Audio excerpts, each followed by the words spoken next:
الحمد لله الذي هدانا للإسلام، الذي نزل القرآن هدى للناس وبينات من الهدى والفرقان، الذي خلق الإنسان وكرم وعلمه من البيان ما لم يعلم، فسبحان الذي لا يحصى امتنانه باللسان ولا بالقلم، ونشهد أن لا إله إلا الله وحده لا شريك له، ونشهد أن سيدنا وسندنا وحبيبنا وطبيبنا وقلوبنا وأولانا ومولانا محمدا عبد الله ورسوله، أرسله الله تعالى بالحق بشيرا ونذيرا وداعيا إلى الله بإذنه وسراجا وقمرا منيرا، فقد قال الله تعالى في كلامه المجيد وفرقانه الحميد। شكل جبان سے একসাথে পড়ো। أعوذ بالله من الشيطان الرجيم، بسم الله الرحمن الرحيم. القارعة ما القارعة وما أدراك ما القارعة، وقال تعالى يوم يفر المرء من أخيه وأمه وأبيه، وقال النبي صلى الله عليه وسلم أول من يدعى إلى الجنة يوم القيامة يحمدون الله في السراء والضراء. شكل درود شريف پڑھی. اللهم صل على محمد وعلى آل محمد كما صليت على إبراهيم وعلى آل إبراهيم إنك حميد مجيد. اللهم بارك على محمد وعلى آل محمد كما باركت على إبراهيم وعلى آل إبراهيم إنك حميد مجيد. شكل ذكر ورسي. لا إله إلا الله، لا إله إلا الله.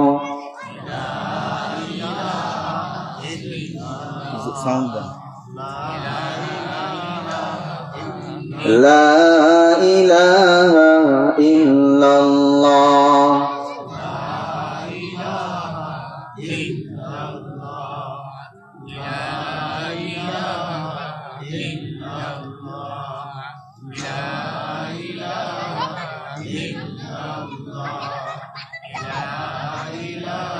তুমি আসমানে থাকো প্রভু, আমি জমিনে, তবু তোমারি প্রেম জমে হৃদয় গহীনে।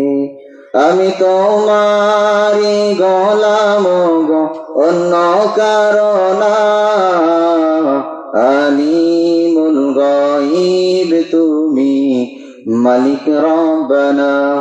আল্লাহু আল্লাহু আল্লাহু আল্লাহ। তোমারি রহম ছাড়া বাঁচা বড় দায়, প্রতিদিনে প্রতিক্ষণে বাঁচিয়ে রাখো গো আমায়। লা ইলাহা ইল্লাল্লাহ। লা ইলাহা ইল্লাল্লাহ লা ইলাহা ইল্লাল্লাহ লা ইলাহা ইল্লাল্লাহ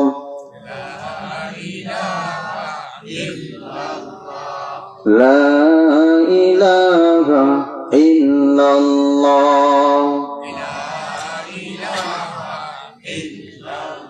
লা ইলাহা ইল্লাল্লাহ মুহাম্মাদুর রাসূলুল্লাহ সাল্লাল্লাহু আলহামদুলিল্লাহ।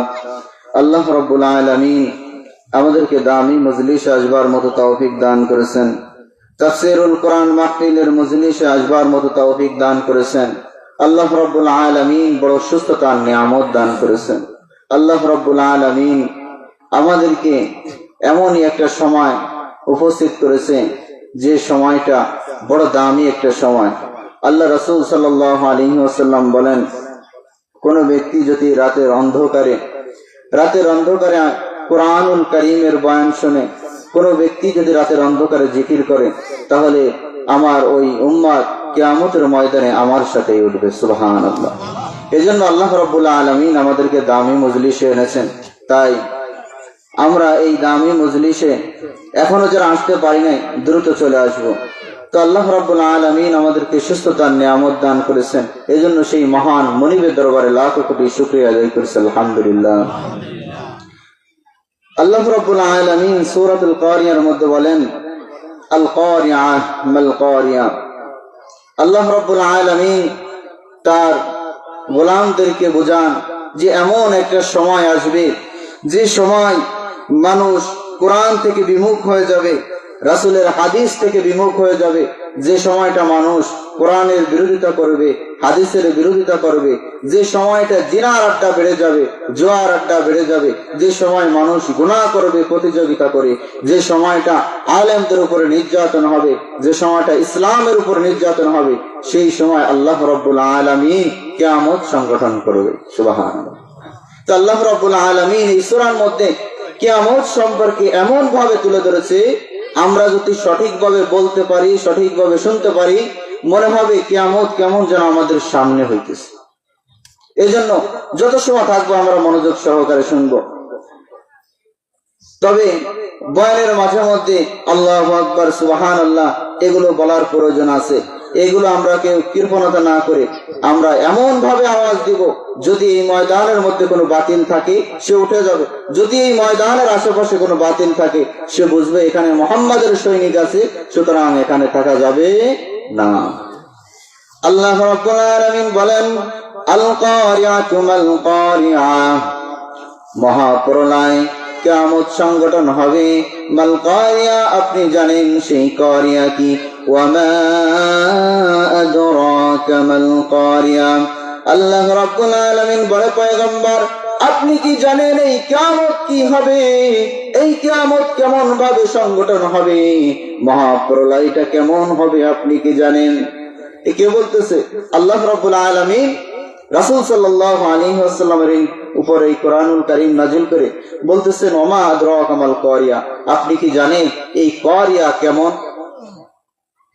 এই কারিয়া কেমন এটা জানার জন্য আমরা হাদিসের দিকে লক্ষ্য করব। হযরত ইসরাফিল আলাইহিস সালাতু ওয়াস সালামকে আল্লাহ রাব্বুল আলামিন সৃষ্টি করেছেন সিংহায় ফুৎকার দেওয়ার জন্য। কয়টা ফুৎকার? 3টা ফুৎকার দেওয়ার জন্য আল্লাহ রাব্বুল আলামিন ইসরাফিল আলাইহিস সালাতু ওয়াস সালামকে সৃষ্টি করেছেন। তো ইসরাফিল আলাইহিস সালাতু ওয়াস সালামের এই ফুৎকার কেমন হবে এটা বোঝার জন্য আমরা একটু লক্ষ্য করি। আমাদের সমাজে অনেক মানুষ আছে না, সুঠাম দেহর অধিকারী, সে কিন্তু কথা বললে অনেক দূর থেকে শোনা যায়, যায় না? অনেক দূর থেকে শোনা যায়। তো আমাদের সমাজে একটা কথা প্রচলিত আছে যে আগেরকার মুরব্বীরা কথা বললে অনেক দূর থেকে শোনা গেছে, মসজিদে আজান দিছে মাইক লাগে নাই, অনেক দূর থেকে শোনা গেছে। তবে এই লোকদের কাছে যদি আমরা জিজ্ঞেস করি তারা দেখতে কেমন ছিল, তো ওই ব্যক্তিদের বর্ণনা এমন ভাবে দিবে যে তারা সুঠাম দেহের অধিকারী ছিল, তাদের বডিটা অনেক বড় ছিল। তা আমরা এতটুকু বুঝতে পারি যে তারা যেহেতু সুঠাম দেহের অধিকারী, তাই তারা কথা বললে অনেক দূর থেকে শোনা যায়। ইসরাফিল আলাইহিস সালাতু ওয়াস সালামের বডিটা কেমন? হাদিসের দিকে তাকাইলে দেখা যায় পয়গম্বর আরবি বলেন, এই জমিনের নিচে ইসরাফিল আলাইহিস সালাতু ওয়াস সালামের পা, আসমানের উপরে তার মাথা। তাহলে তার বডিটা কেমন? আপনার আমার মতো বডি, আপনার আমার মতো বডি না। আপনি আমি কথা বললে বেশি একটা দূর যায় না, কারণ আমরা সেই সুঠাম দেহের অধিকারী না। তো ইসরাফিল আলাইহিস সালাতু ওয়াস সালামের মুখে যে সিংহার, এই যে সিংহাটা দেওয়া হয়েছে, যে ফুৎকার দিবে, এই ফুৎকারটা কত বড়। হাদিসের দিকে তাকাইলে দেখা যায় এই সিংহার যে ফুৎকারটা, এই ফুৎকারের মধ্যে আবার ৮০,০০০ ছিদ্র আছে। একটা ছিদ্র থেকে আরেকটা ছিদ্র বড়, এমন না যে একটা ছিদ্র যেমন আরেকটা ছিদ্র তেমন না। প্রথম ছিদ্রটা একটু ছোট, তারপরটা একটু বড়, তারপরটা একটু বড়, এমন ভাবে ৮০,০০০ ছিদ্র আছে। সুবহানাল্লাহ। তাহলে কত হাজার? ৮০,০০০ ছিদ্র, একটা ছিদ্র থেকে আরেকটা ছিদ্র বড়। তবে আল্লাহ রাসূল সাল্লাল্লাহু আলাইহি সাল্লাম বলেন, সর্বনিম্ন ছোট যে ছিদ্রটা, এই ছিদ্র থেকে এই দুনিয়া আসা যাওয়া করতে পারে। সুবহানাল্লাহ। তাহলে তার সিংহায় ফুৎকার, এই যে সিংহাটা কেমন? আমাদের এই মাইকের মতো না। এই মাইক থেকে কথা হচ্ছে, অন্য গ্রামে চলে যাইতেছে, কিন্তু সেটা কিন্তু কেমন না, সব থেকে ছোট যে ছিদ্রটা, ওইটা থেকে এই দুনিয়াটা যাইতে পারে, আসতে পারে। তাহলে এই সিংহাটা কত বড়। আল্লাহ রাব্বুল আলামিন যখন আদেশ করবে, ইসরাফিল তুমি ফুৎকার দিয়ে দাও, ইসরাফিল আলাইহিস সালাতু ওয়াস সালাম যখন এই সিংহার মধ্যে ফুৎকার দিয়ে দিবে, মানুষগুলো পঙ্গপালের ন্যায়, বিক্ষিপ্ত পঙ্গপালের ন্যায় ছোটাছুটি করবে। মানুষ বিক্ষিপ্ত পঙ্গপালের ন্যায় ছোটাছুটি করবে। ইসরাফিল আলাইহিস সালাতু ওয়াস সালামের এই সিংহায় ফুৎকার দেওয়ার পরে দৃশ্যটা কেমন হবে? আল্লাহ রাব্বুল আলামিন বলেন, ইয়াউমা ইয়াকুনুন নাসু কাল ফারাশিল মাবসুস ওয়া তাকুনুল জিবালু কাল আহনিল মানফুস।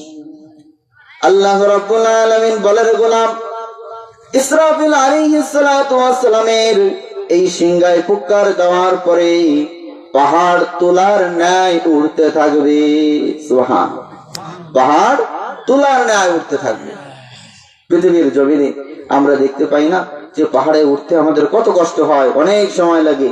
যারা ইমানদার মুসলমান, তারা অনেক সময় চিন্তা করে যে হায় আল্লাহ, আল্লাহ রাব্বুল আলামিনের কত বড় নিয়ামত। পাহাড়ে ওঠে, যখন উঠতে পারে না তখন এই কথাটা স্মরণ করে। তাহলে এই পাহাড়টা কত বড় পাহাড়। আল্লাহ রাব্বুল আলামিন বলেন, এই পাহাড় তোলার ন্যায় ওই দিন উঠতে থাকবে। তাহলে অনেক ভয়ানক একটা দৃশ্য। যখনই সিংহায় ফুৎকার হবে, মানুষ দৌড়াদৌড়ি করবে, ছুটাছুটি করবে। ওই আওয়াজটা দুনিয়ার সাধারণ কোন আওয়াজের মতো না। আমরা সর্বোচ্চ দুনিয়ায় সব থেকে বড় আওয়াজ কি শুনেছি? এই যে বজ্রপাতের আওয়াজ। এবছর আমাদের পাশের এলাকায় একজন মারা গেছে। এবছর আমাদের এলাকায় একজন মারা গেছে এই বজ্রপাতে। তো এটা যে এলাকায় পড়ে, তার পাশের এলাকার মানুষ ভয় পায়, একজন আরেকজনের জড়ায় ধরে। তাহলে এই সামান্য আওয়াজে আমরা কতটা চিন্তিত হয়ে যাই, কতটা ভয় পাই আমরা। যখন বাসের চাকা, ট্রাকের চাকা যখন বাস্ট হয়, অনেক আওয়াজ হয়, বিকট একটা আওয়াজ হয়। আমরা আশেপাশে যারা থাকি, আমরা ভয় পেয়ে যাই, না জানি কি হয়ে গেল। কিন্তু ইসরাফিল আলাইহিস সালাতু ওয়াস সালামের ওই দিন সিংহায় ফুৎকারের আওয়াজ এই দুনিয়ার আওয়াজের মতো হবে না। আল্লাহ রাব্বুল আলামিন ইসরাফিল আলাইহিস সালাতু ওয়াস সালামের এই সিংহায় ফুৎকার পর হযরতে আজরাইল আলাইহিস সালাতু ওয়াস সালামকে জিজ্ঞাসা করবে যে, আজরাইল, তুমি দুনিয়ার সমস্ত মানুষের জান কবজ করে নাও, জিনদের জান কবজ করে নাও। এরপর আল্লাহ রাব্বুল আলামিন বলবেন, আখবিরনি মাইয়াবকা। ইয়া জিবরাইল আখবিরনি মাইয়াবকা। বলবে, ইয়া আজরাইল আখবিরনি মাইয়াবকা, যে আর কে কে বাকি আছে। বলবে, আসমানের ফেরেশতাগুলো বাকি আছে। বলবে, আর তাদের রূহটা নিয়ে নাও। বলবে, আল্লাহ, ফেরেশতাদের রূপটাও নিয়েছি, প্রধান আমরা 4 জন আছি। আল্লাহ রাব্বুল আলামিন বলবেন, হযরত জিবরাইল আলাইহিস সালাতু ওয়াস সালামের রূপটা নিয়ে নাও, কারণ দুনিয়াতে আর কোনো পয়গম্বর যাবে না, অর্থাৎ হযরত জিবরাইলের আর দুনিয়ায় যাওয়ার প্রয়োজন নাই। আল্লাহ রাব্বুল আলামিন বলবেন, এবার মিকাইলের জানটা নিয়ে নাও, কারণ দুনিয়াতে আর রিজিকের প্রয়োজন নাই, দুনিয়াতে আর রিজিকের প্রয়োজন নাই, এজন্য হযরতে মিকাইলের জানটা কবজ করে নাও। আল্লাহ রাব্বুল আলামিন আবার বলবেন, আর কি কি বাকি আছে? বলবে আল্লাহ, ইসরাফিল আলাইহিস সালাতু ওয়াস সালাম বাকি আছে, বলে তার রূহটাও কবজ করে নাও। বলবে আর কি কি আছে? বলে আল্লাহ, আপনি আর আমি ছাড়া আর কেউ নাই।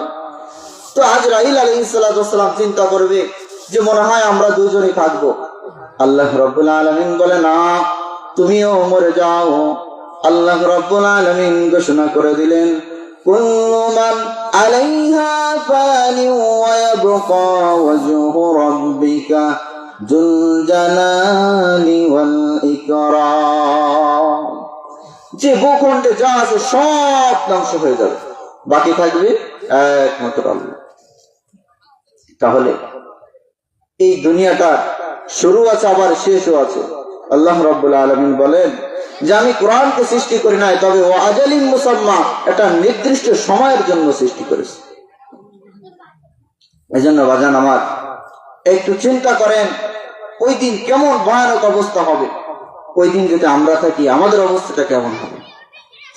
এই জন্য আমরা অনেকে ঘুষের সাথে জড়িত, জিনার সাথে জড়িত, বিভিন্ন অপকর্মের সাথে জড়িত। একটু ফিরে আসে, মানুষ যখন ইবাদত করে, ইবাদতের ভিতরে মজা আসবে, ইবাদত ভালো লাগবে। মানুষ যদি 2টা জিনিস স্মরণ রাখতে পারে, একটা হলো কবরের, আর একটা হলো পরকাল, অর্থাৎ আখিরাত, কিয়ামতের ময়দানের স্মরণ যদি মানুষ রাখতে পারে, তাহলে আর গুনার কাজ করতে পারে। তো আল্লাহ রাব্বুল আলামিন বলবেন ওই দিন, এই পৃথিবীকে ডাক দিয়ে বলবে, ইয়া পৃথিবী আইনা আশজারুকি, এই পৃথিবী তোমার বড় বড় গাছগুলো কোথায়?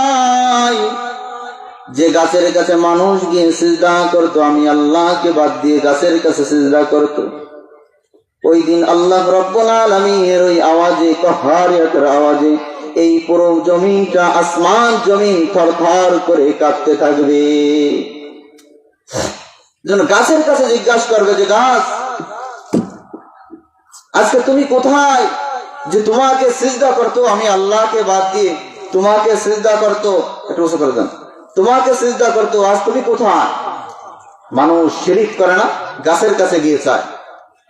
তো আল্লাহ রাব্বুল আলামিন হুঙ্কার দিবে, সে গাছগুলো আজ কোথায়?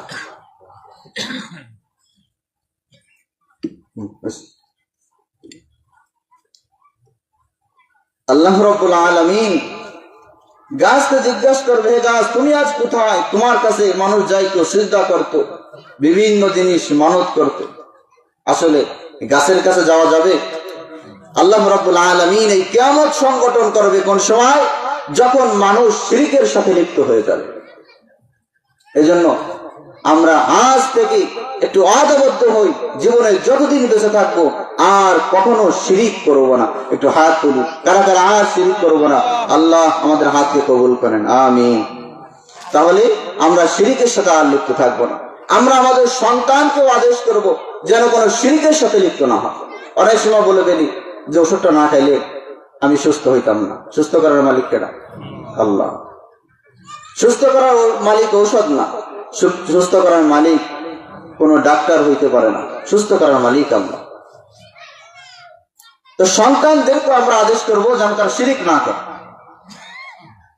যদি আমরা কুরআনুল কারীমের আরেকটা সূরার দিকে লক্ষ্য করি, সূরাতুল লুকমান, আল্লাহ রাব্বুল আলামিন এই সূরা লুকমানের মধ্যে লুকমান আলাইহিস সালাতু ওয়াস সালামের কথা তুলে ধরেছেন। তবে এই লুকমান আলাইহিস সালাতু ওয়াস সালাম বড় দামি মানুষ ছিলেন। সন্তানকে বলেছে, সন্তান, ইয়া বুনাইয়া লা তুশরিক বিল্লাহ, হে আমার সন্তান, তুমি কখনো আল্লাহর সাথে কাউকে শরীক করবা না। সুবহানাল্লাহ। হযরত লুকমান আলাইহিস সালাতু ওয়াস সালাম আরো বলে দেন, ইন্নাশ শিরকা লাযুলমুন আযীম, যে শিরিক হলো সব থেকে বড় গুনাহ। শিরিক হলো সব থেকে বড় গুনাহ। এই কিয়ামত সংগঠন হওয়ার পিছনে, ইসরাফিল আলাইহিস সালাতু ওয়াস সালামের সিংহায় ফুৎকার দেওয়ার পিছনে বিশেষ একটা কারণ হলো মানুষ শিরিকে লিপ্ত হয়ে যাবে। তো লুকমান আলাইহিস সালাতু ওয়াস সালাম বড় দামি মানুষ ছিলেন। হযরত লুকমান আলাইহিস সালাতু ওয়াস সালাম তিনি ছিলেন রাখাল মানুষ, তাকে দেখতে অতটা ভালো ছিল না, খাটো প্রকৃতির মানুষ ছিলেন, অধিক কালো ছিলেন। লুকমান আলাইহিস সালাতু ওয়াস সালামকে দেখতে বেশি ভালো লাগতো না। লুকমান আলাইহিস সালাতু ওয়াস সালামের কাছে আশেপাশের রাখালেরা, আশেপাশের মানুষেরা তার কাছে ইলম নেয়ার জন্য চলে আসতো। লুকমান আলাইহিস সালাতু ওয়াস সালাম কাজ শেষ করে এই মানুষদেরকে একটু সময় দিতেন, ইলম শিক্ষা দিতেন। লুকমান আলাইহিস সালাতু ওয়াস সালামের মালিক চিন্তা করলেন, সে তো আমার একজন গোলাম, তার কাছে আমি আবার কি ইলম নিব। তো লুকমানকে একদিন বললেন, হে লুকমান, তুমি আমার কাছে আসো। লুকমান, তুমি যে এই বকরির পাল গুলো রাখো, এই বকরির পাল থেকে একটা বকরি তুমি জবাই করবা, আর সব থেকে দামি দুইটা অঙ্গ আমার জন্য নিয়ে আসবা।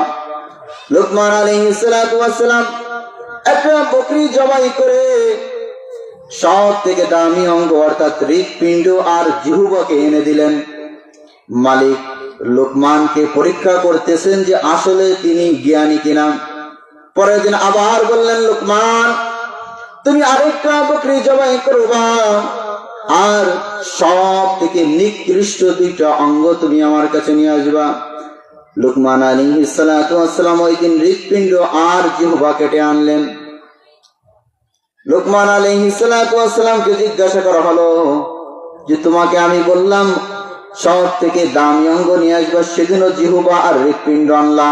সব থেকে খারাপ অঙ্গ আনার জন্য বললাম, সেদিনও তুমি হৃৎপিণ্ড আর জিহ্বা আনলা, কারণটা কি? লুকমান আলাইহিস সালাতু ওয়াস সালাম বলে, বাচ্চা, হে আমার মুনিব, আমি এই দুইটা অঙ্গ আনার কারণ হলো, কোন ব্যক্তির যদি জিহ্বা আর হৃৎপিণ্ড অর্থাৎ কলব যদি ভালো হয়ে যায়, শরীরের মধ্যে এই দুইটা অঙ্গর থেকে দামি কোন অঙ্গ হতে পারে না। সুবহানাল্লাহ।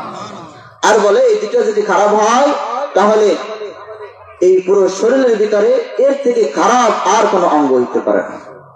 বুঝাইতে চাই যে লুকমান আলাইহিস সালাতু ওয়াস সালাম যে এমন দামি মানুষ যে আল্লাহ একবার প্রশ্ন করেছে, লুকমান, তুমি কি নবী হইতে চাও? তুমি যদি নবী হইতে চাও, তোমার নবী বানায় দেব।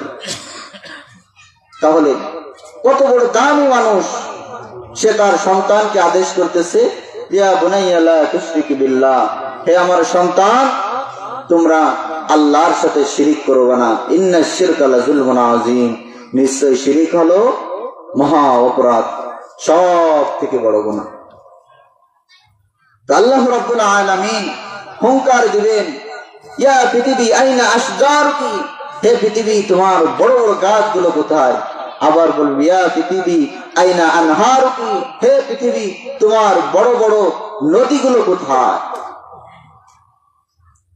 আমরা দেখতে পাই যে সাগরগুলো অনেক বড়, এর আমাদের জ্ঞানে সাধারণত এর শুরু আছে, আমরা বলবো এর শেষ নাই, তাহলে অনেক বড়। আল্লাহ রাব্বুল আলামিন বলবেন যে তোমার সেই বড় বড় নদীগুলো আছে কোথায়? এই জন্য আমরা এই শিরিক থেকে বের হয়ে আসি, জিনার সাথে লিপ্ত থাকলে জিনা থেকে বের হয়ে আসি। ওই দিনটা বড় ভয়ঙ্কর দিন হবে। আল্লাহ রাব্বুল আলামিন বলেন, فَأَمَّا مَنْ ثَقُلَتْ مَوَازِينُهُ, ওই দিন যার ওজনের পাল্লা ভারী হবে, فَهُوَ فِي عِيشَةٍ رَاضِيَةٍ, আল্লাহ রাব্বুল আলামিন বলেন তার চেহারা উজ্জ্বল হবে, তিনি অনেক আনন্দিত হবেন। وَأَمَّا مَنْ خَفَّتْ مَوَازِينُهُ, আর যার আমলের পাল্লা হালকা হয়ে যাবে, ফাউম্মুহু হাওিয়া, সে হাওিয়া পাবে। ওয়া মা আদরাকা মা হাওিয়া। আল্লাহ রাব্বুল আলামিন আবার প্রশ্ন করলেন, পয়গম্বর হাওিয়া কি জিনিস আপনি জানেন? আল্লাহ রাব্বুল আলামিন প্রশ্ন করতেছে, ওয়া মা আদরাকা মা হিয়া, যে আপনি কি হাওিয়া চেনেন? নারুন হামিয়া, সেটা হলো প্রজ্বলিত আগুন, অর্থাৎ জাহান্নামের আগুন। যার ওজনের পাল্লাটা হালকা হয়ে যাবে সে পাবে কি? হাওিয়া, অর্থাৎ প্রজ্বলিত আগুন। ওই আগুন দুনিয়ার আগুনের মতো নাম। আল্লাহ রাব্বুল আলামিন অন্য এক জায়গায় বলেন, আল্লাতী তাত্তালিউ আলাল আফইদা, ওই আগুনটা এমন হবে প্রথমে কলিজাকে গ্রাস করবে, তারপর শরীরকে। ওই আগুনটা কেমন আগুন হবে? যে প্রথমে শরীরকে গ্রাস করবে না, অন্তরকে, হৃৎপিণ্ডকে, কলবকে আগে গ্রাস করবে, তারপরে আগুন শরীরে লাগবে। আর দুনিয়ার আগুন কেমন লাগে? আগে কাপড়ে লাগে, তারপরে শরীরে লাগে। তো আল্লাহ রাব্বুল আলামিন এই বয়ান করে বুঝাইতেছেন যে বান্দা, তোমরা শিরক থেকে ফিরে আসো, কুফর থেকে ফিরে আসো। আল্লাহ রাব্বুল আলামিন আমাদেরকে এটা বুঝাইতেছে। আল্লাহ রাব্বুল আলামিন ইসরাফিল আলাইহিস সালাতু ওয়াস সালামকে আবার জীবিত করবেন, আর বলবেন, হে ইসরাফিল, তোমার আরেকটা ফুৎকার দিয়ে দাও। ওই দিন যখন ইসরাফিল আলাইহিস সালাতু ওয়াস সালাম আবার ফুৎকার দিবে, ফুৎকার দেওয়ার পরে মানুষগুলো এই মাটির সাথে এমন ভাবে, যেমন ভাবে রুটি খামির করে, এমন ভাবে খামির করা হবে, মানুষদেরকে ওই সময় বের করতে কষ্ট হবে। হাদিসের ভিতরে এমন আছে, আল্লাহ রাসূল সাল্লাল্লাহু আলাইহি ওয়াসাল্লামের দেহ মোবারক ওই সময় খোঁজার জন্য খুঁজবে, ফেরেশতারা খুঁজতে চাইবে, তো আল্লাহর রাসূলের দেহ মোবারক চিনবে, আল্লাহর রাসূলের দেহ থেকে নূর বের হইতেছে। সুবহানাল্লাহ। তাহলে কেমনে বের করবে? চিনবে কেমনে? নূর দেখা চিনবে এটা মুহাম্মাদের দেহ। তাহলে এই কিয়ামতের ময়দানটা ইসরাফিল আলাইহিস সালাতু ওয়াস সালামের সিংহায় ফুৎকার দিলে এই আসমান জমিন কেমন ভাবে খামের হবে। রুটিওয়ালার এই যে খামের তৈরি করে, এর থেকেও বেশি ঘোরাফেরা হবে, এর থেকেও বেশি জমিনের মধ্যে মিশে যাবে, মানুষ বের করতে কষ্ট হবে। তো ইসরাফিল আলাইহিস সালাতু ওয়াস সালাম 3 নম্বর ফুৎকার দেওয়ার পরে সমস্ত মানুষ আবার উঠবে। আল্লাহ রাব্বুল আলামিন বলেন, ওয়ামিনহা নুখরিজুকুম তারাতান নুখরা, মানুষগুলো আবার পুনরায় জীবিত করবে, মানুষগুলোকে আবার পুনরায় জীবিত করবে, বিচারে কাঠগড়ায় দাঁড়াবে। ওই দিন এমন বিচারে কাঠগড়া হবে, আল্লাহ রাব্বুল আলামিন কুরআনুল কারীমের মধ্যে বলেন, ইয়াউমা ইয়াফিরুল মারউ মিন আখিহি ওয়া উম্মিহি ওয়া আবি ওয়া সাহিবাতিহি ওয়া বানি। ওই দিন এমন ভয়ঙ্কর দিন হবে, ইয়াউমা ইয়াফিরুল মারউ মিন আখিহি, ওই দিন ভাই ভাইকে দেখে পলায়ন করবে, ওই দিন ভাই ভাইকে দেখে পলায়ন করবে, ওই দিন ভাই ভাইকে দেখে পলায়ন করবে। দুনিয়ার জমিনে ভাই ভাইয়ের জন্য জীবনটা দিয়ে দেয়, আছে না? ভাই ভাইয়ের জন্য জীবন দেয় না? দেয়। হযরতে ইউসুফ আলাইহিস সালাতু ওয়াস সালামের দিকে একটু লক্ষ্য করি। ইউসুফ আলাইহিস সালাতু ওয়াস সালামের 10 ভাই দেখলো যে ইউসুফকে ইয়াকুব আলাইহিস সালাতু ওয়াস সালাম বেশি মহব্বত করে ভালোবাসে, বলে আমাদের এই 10 ভাইকে মহব্বত করে না, এজন্য তারা একের পর এক ষড়যন্ত্র করতেছে। তো এক পর্যায়ে তারা বাবার কাছে প্রস্তাব রাখলো যে, হে আমাদের পিতা, আমাদের ভাই ইউসুফকে আমাদের সাথে দেন আজকে বকরি চড়াইতে। ইয়াকুব আলাইহিস সালাতু ওয়াস সালাম বলে, না, আমার বড্ড ভয় হয়, ওর মা নাই, ও এতিম, আমার কাছে থাকে, ওকে ছাড়তে আমার বড় ভয় হয়। ইউসুফ আলাইহিস সালাতু ওয়াস সালামের ওই 10 ভাই ইউসুফ নবীকে কোলে নিলেন, আর বললেন, ওকে তো হাঁটতে দিব না, ও তো আমাদের কোলেই থাকবে। কিছু দূর যাওয়ার পর ইউসুফ নবীর ওই ভাইরা তাকে কোল থেকে নামিয়ে দিয়েছে। আর একটু দূর যাওয়ার পরে একজন মারে আরেকজনের বলে তুই মার, এভাবে একজন মারে আরেকজনের বলে এবার তুমি মারো। এই ভাইগুলোর মধ্যে বড় ভাইয়ের নাম ছিল ইয়াহুদা। এই ইয়াহুদা কাছে যখন বলে, ইয়াহুদা এবার তুমি মারো, বলে, না, আমি কেমনে মারি, আমি না বড় ভাই, ও না আমার ছোট ভাই। কি বলে? যে আমি কেমনে মারি, ও তো আমার ছোট ভাই, আমি না ওর বড় ভাই। ইউসুফ আলাইহিস সালাতু ওয়াস সালামকে যখন কূপের মধ্যে পালালেন, কূপের মধ্যে পালানোর পরে সমস্ত ভাইরা চলে গেল, বাবার কাছে গিয়ে বিচার দিল, বাবা নেকড়েতে খেয়ে ফেলছে, কাপড়ের রক্ত বকরি জবাই করে বকরির রক্ত মেখে নিয়ে গেছে, যে বাবা তাকে তো নেকড়ে দেখেছে। কিন্তু কই বড় ভাই ইয়াহুদাম ওই কূপের কাছে আসে, মাঝে মধ্যে রশিতে করে খাবার নিচে পৌঁছায় দেয়, আর বলে ইউসুফ তুমি চিন্তা করো না, আমি ভাই তোমার সাথে আছি। বুঝাইতে চাই যে ওই সময় ইয়াহুদা তার ছোট ভাই ইউসুফকে কেমন মহাব্বত করতো, অন্য ভাইরা মারছে, কূপের ভিতর ফেলাই দিছে, কিন্তু বড় ভাই মাঝে মধ্যে আসে যে ভাইরে তুমি এই খাবারটা খাও, মহব্বত করে দু একটা কথা বলে। বুঝাইতে চাই ছোট ভাইয়ের জন্য বড় ভাইয়ের মহব্বত আছে। আল্লাহ বলেন ইয়াউমা ইয়াফিরুল মারউ মিন আখি, সেদিন ভাই ভাইকে দেখে পলায়ন করে, ভাই ভাইকে ওই দিন চিনবে না, বড় ভয়ঙ্কর দিন। তো ইউসুফ আলাইহিস সালাতু ওয়াস সালাম যখন এক পর্যায়ে মিশরের আজিজ, মিশর হলো মিশরের বাদশা, এদিকে কিনান শহরে দুর্ভিক্ষ লেগে গেল। কিরান শহর থেকে ভাইরা ইউসুফ নবীর কাছে খাবার আনার জন্য গেছে। ইউসুফ নবী তো দেখে চিনে ফেলেছে, বলে আপনাদের নাম কি, আপনারা কোন জায়গা থেকে আসছেন, সব পরিচয় দিলেন। আবার বললেন আপনাদের বাবার নাম কি, বলে আমাদের বাবার নাম ইয়াকুব। সুবহানাল্লাহ। বলে আপনাদের বাবা কেমন আছে, বলে আমাদের বাবা ভালো আছে, তবে আমাদের একটা ভাই ছোটবেলায় হারিয়ে গিয়েছে, যার কারণে আমাদের বাবা কান্না করতে করতে তার চোখ এখন অন্ধ হয়ে গেছে, সে দুনিয়ার আলো দেখতে পায়।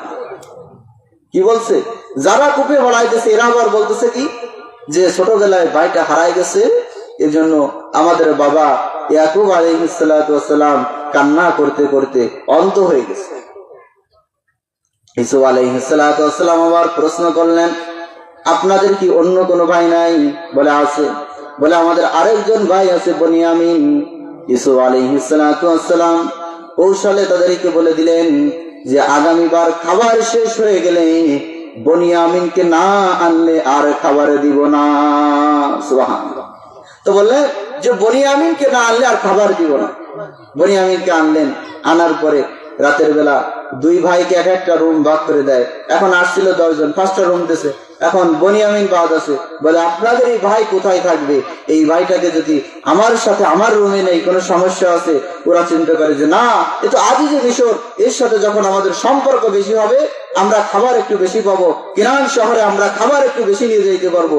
বলে আচ্ছা ঠিক আছে, আমাদের ভাই বনিয়ামিন আপনার সাথে থাকবে। ইউসুফ আলাইহিস সালাতু ওয়াস সালাম ওই সময় তার ভাই বনিয়ামিনকে রুমের মধ্যে নিয়ে বলে, হে বনিয়ামিন তুমি কি জানো তোমার বড় ভাই ইউসুফ ছোটবেলায় হারিয়ে গেছে? বলে হ্যাঁ। বলে আমি তো সেই ইউসুফ। দুই ভাইয়ের ভিতরে কান্নাকাটির একটা দৃশ্য পড়ে গেল। আমি বোঝাতে চাই ইউসুফ নবী তার ছোট ভাই বনিয়ামিনকে পেয়ে বড় খুশি হয়ে যায়। ভাইয়ের মধ্যে বড় সম্পর্ক।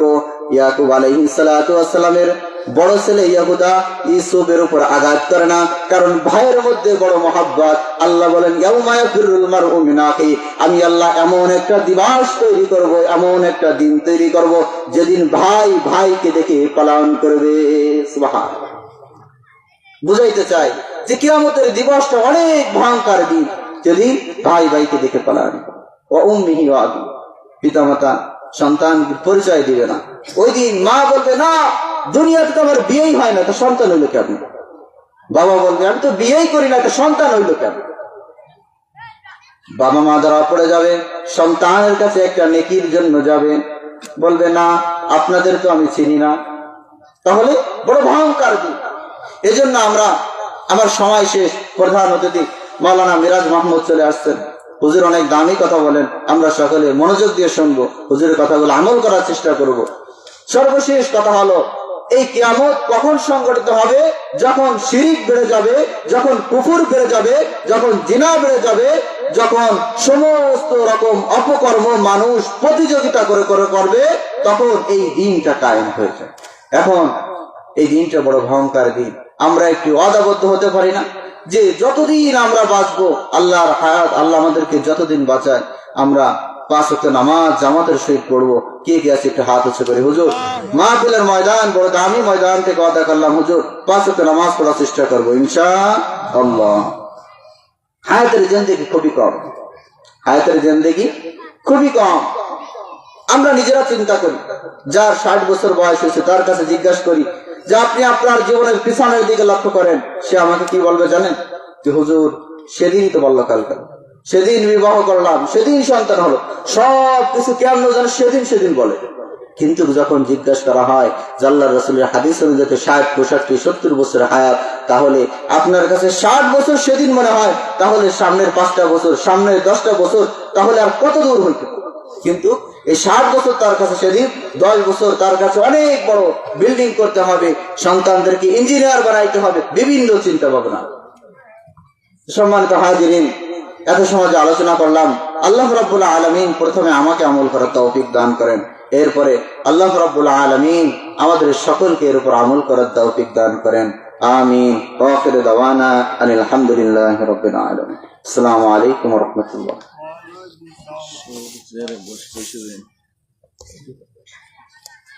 আলহামদুলিল্লাহ।